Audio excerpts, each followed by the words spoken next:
I wanted you to meet Bubba because he's going to be helping out more, exchanging gear, delivering money for the buys, that sort of thing," said John. "Yeah, if I'm still around," I replied. "Having a tough time in Hammond, huh?" Bubba said. "Big Roy's been riding me pretty hard lately," I told him, still trying to wrap my head around the fact I was talking to a lawman. "Roy thinks you're the informant?" "He hasn't said that, but I've got a feeling he's thinking it." Now John cut in. "There's always somebody who thinks somebody's a cop, George. Don't worry too much about it. There's nothing they can pin on you. Listen to the man, he should know," said Bubba, nodding toward John.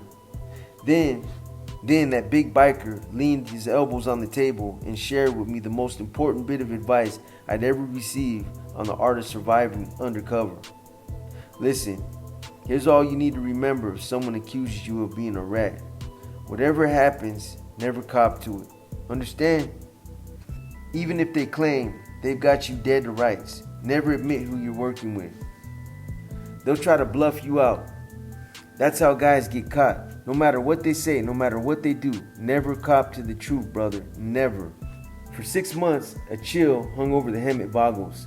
Never mind that Operation 22 Green was floating face down, our chapter's weekly church sessions had become painfully uncomfortable exercises in paranoia. Every Wednesday night, suspicion seemed to fall on someone new, passing from one member to the next like a loaded gun in a game of Russian roulette. There was a chambered bullet with the snitch's name on it, and everyone was wondering whose head would get blown off. First in line was Mickey. Someone in the chapter had been whispering to Roy that Mickey was the rat. After all, he'd shown up at the Lady Luck out of clear blue one day asking to join the Voggles. So Big Roy ordered Todd and JB, the chapter's resident computer whiz, to pull the man's phone records. The trigger was squeezed and click, Mickey checked out. Big Todd himself was up next. Because of his past history with the ladies and all the drug abuse, nobody in the Hammett chapter trusted that bastard. Nobody, that is, except Big Roy. The Hammett P loved Todd like a brother and remained his ally throughout. Roy didn't believe for a second that his best friend would rat on the Boggles. Click. Jimbo was a suspect for a few days. The man who supplied steroids to some of the crew, including Roy and Todd. Got the 3rd degree, but nothing panned out. Click. Loki's turn. Loki was a tattoo artist who worked for Roy at the Lady Luck, bought a Harley on a payment plan from the chapter, and became patched. His girlfriend Chrissy was a porn queen from Orange County. When Chrissy's spurned ex-lover spread a rumor that Loki was a government snitch, some of the Orange County Voggles tried to take him on a one-way trip to the desert. The attempt to abduct Loki happened on a club run to Lake Havasu on the California-Arizona border. Outside the motel where we were staying, I heard Loki's cries for help. 5 of the OC Voggles were trying to wrestle him into a van. I sounded the alarm, and the Hammett crew came rushing to the rescue. "He's a fucking snitch," one of the Orange County boys protested to Big Roy. "Got the paperwork to prove that?" Roy barked at him. Turns out they didn't. All they had was the word of some jealous ex-boyfriend.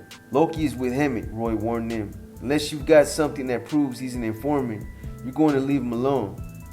If it turns out he's a snitch, we'll be the ones to take care of it." Click. Loki was spared. Crash was next in line. Crash had been living life as all true outlaws should, abusing crystal meth, failing to show up at church meetings, and beating his old lady on a regular basis. And every time he whipped that rail of a woman, she called the cops on him. What made the Voggles suspicious was the fact that their brother never seemed to get hauled off to jail. They didn't even trust his old lady either. "Crash tells that bitch everything," Todd pointed out at church. "Maybe she's the one talking." Of course, I had to agree completely with the sergeant-at-arms assessment. I was like the drug addict who picked a baggie off the ground, put it in his pocket and said, "Let me help you look for that." I'd lost track of how many times that crazy bastard got busted from Patch to Prospect. Seemed like the dude was forever washing motorcycles. It was just a matter of time before the Voggles said enough. The straw that broke it came at Shooter's Food and Brew one night when some teenager accidentally spilled his drink on Jenna. Crash was really spun and went ballistic on the poor kid, beating and stomping him bloody. When Tramp found out about it, he called me and Crash up to his place in the high desert for a little face-to-face.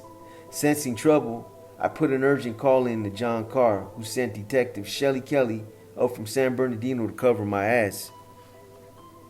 When Crash and I were escorted into Tramp's kitchen, Rhino was there waiting. Right away, the International Sergeant-at-Arms pointed a warning finger at me and snapped, "You stay out of this." Then he proceeded to knock Crash off his chair and slapped him around the kitchen. I felt bad about it, like maybe I should have stood up for my Hammett brother. But getting between him and Rhino in Tramp's kitchen would have been suicide. When the beating was over and Crash was nursing a split lip, I noticed activity outside the sliding glass doors. A couple of ogles in Tramp's backyard were wrapping what looked like a dead St. Bernard in a blanket. One of them hoisted the animal onto his shoulder. And swear to God, that thing looked just like a body. Then they headed around the side of the garage toward the front of the house. Oh shit, Shelly Kelly was probably out there somewhere. What if she thinks it's me wrapped in a blanket? In fact, Detective Kelly told me later that she was just seconds from drawing her service revolver as the dead dog was tossed into the bed of a pickup. But before she could pull the gun, Crash and I came strolling out of the house. As far as Terry's the Tramp was concerned, it should have been Crash wrapped in that blanket, because following our meeting, he was as good as dead to the Boggles. Tramp called Big Roy and told him he wanted that fuck up run down the road to take both his patch and his motorcycle. So at our next church, Big Todd cut the threads from Crash's center patch and Roy booted him out the door, warning him they'd be coming for his bike. Confiscating the member's Harley Davidson was like kicking a dead St. Bernard. What was the fucking point? Well, the point was money.